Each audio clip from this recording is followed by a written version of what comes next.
I just finished these Undead fellas, and while I was finishing up the paint job, I had kind of a vision of these guys standing watch over a graveyard and a mausoleum they've converted into a watchtower.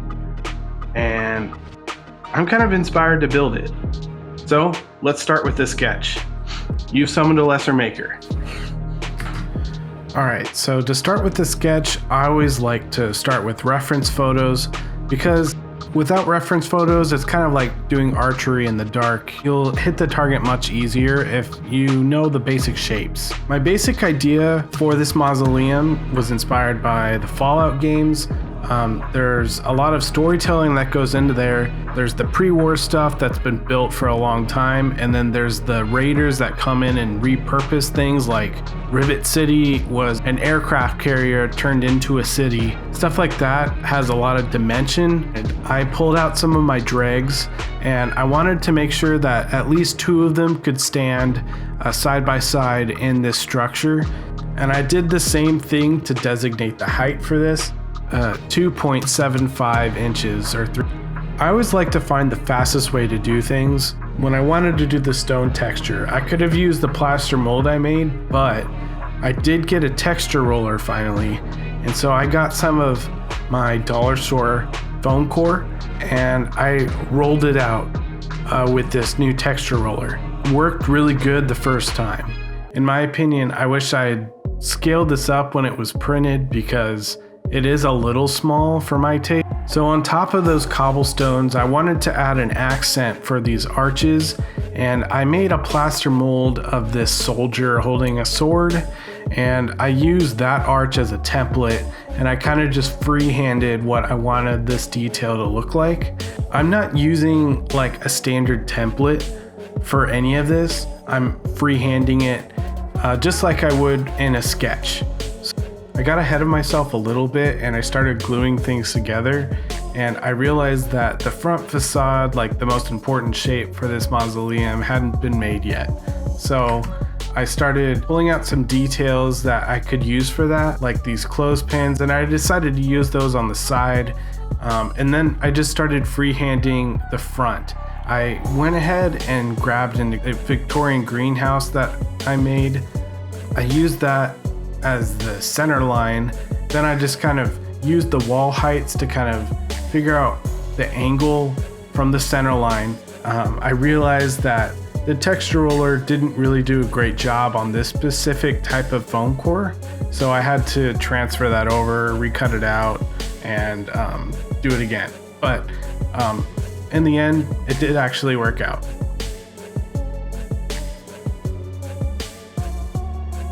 After redoing that, I was able to kind of start gluing this thing together.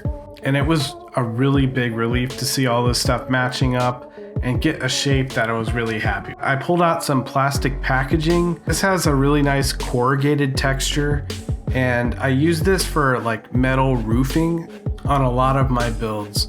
And this saves a lot of time when you don't really feel like shingling, but for a mausoleum in particular, I think this is a perfect texture for this. To make this have a little more storytelling, I made it look like the metal roof had been cut and pushed out into sharp scrap metal to help defend the Watchtower. Speaking of the Watchtower, I wasn't quite sure what to do with the shape and the size, and I wasn't happy with my sketch, so I mocked it up with some blocks in 3D just to kind of get a better feel of it. I'm gonna kind of brush over the assembly of this Watchtower because even after all that, I wasn't exactly sure what I wanted. Eventually, I was digging through my bits box of wood and stuff, and I found these giant clothespins. It was perfect for the corners, and I found these smaller ones that could be in the middle, and that was basically the idea. I wanted to have this like molded texture, and I added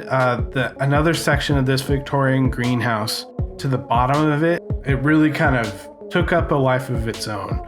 After all that was assembled, I made a little makeshift rope with some knots in it with some pipe cleaner. I burned off all the hairs, kind of shrink wrapping the armature wire inside. Once that's all heat formed, it will have a really nice texture for the paint to adhere to, unlike regular wire. Another nice thing about using the pipe cleaner is that it has an armature inside, so unlike rope, it will stay in its form and in its place, and if it's ever deformed, you could just straighten it out and it'll just stay there. After that was assembled, I cut into the plastic roof again to make sure that this watchtower fit pretty snugly in there. But I'm gonna keep it separate for now. The last step before priming is adding a texture paste everywhere on the ground and where these miniatures will walk. After all, this would be in a graveyard, and I imagine an undead warband would be doing a lot of digging to get some zombies onto the warband. I'm going to start with the brass roof and the Victorian greenhouse parts. I'm base coating everything with a really good gold. So I'm repainting one of these pieces, and the key to get this awesome corroded texture paint is to get some drywall spackle and mix it in there to kind of make that texture paste. If you don't know, this is an STL pack I designed, and it's free, so you can grab that on the Patreon. It's organized under the collection tab. I really like this. So I made that texture paste following the video, and I stippled that on the roof and all the other Victorian greenhouse pieces, including the rosette window on the front. And then I just sponged on some stone textures, starting with a dark gray and then a lighter gray. And then I highlighted some rocks individually with that texture roller.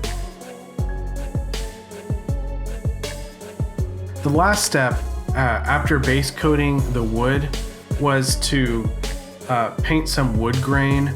I went in with a lighter wood grain texture and kind of zebra striped or tiger striped that wood texture. And holy cow, this made such a cool texture. From a distance, it looks really legit. I'm going to be doing this more often in the future. Before we end the video, I'd like to shout out the Patreon a bit. It's only $2 a month to become a Patreon member, and that really goes a long way to help the channel. I'd like to do a one-time donation. The new Mordheim Catacomb STLs are available for early access with a $5 donation, but really just thank you so much for watching.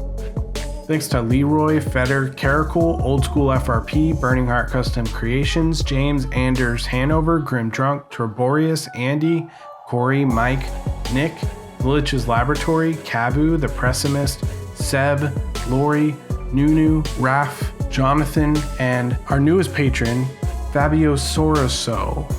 Genuinely, there isn't enough thank yous I can give. I really appreciate you guys. Make sure you subscribe for next week because there's a really cool project. Make sure you like and comment. That makes a huge difference on how well this video performs.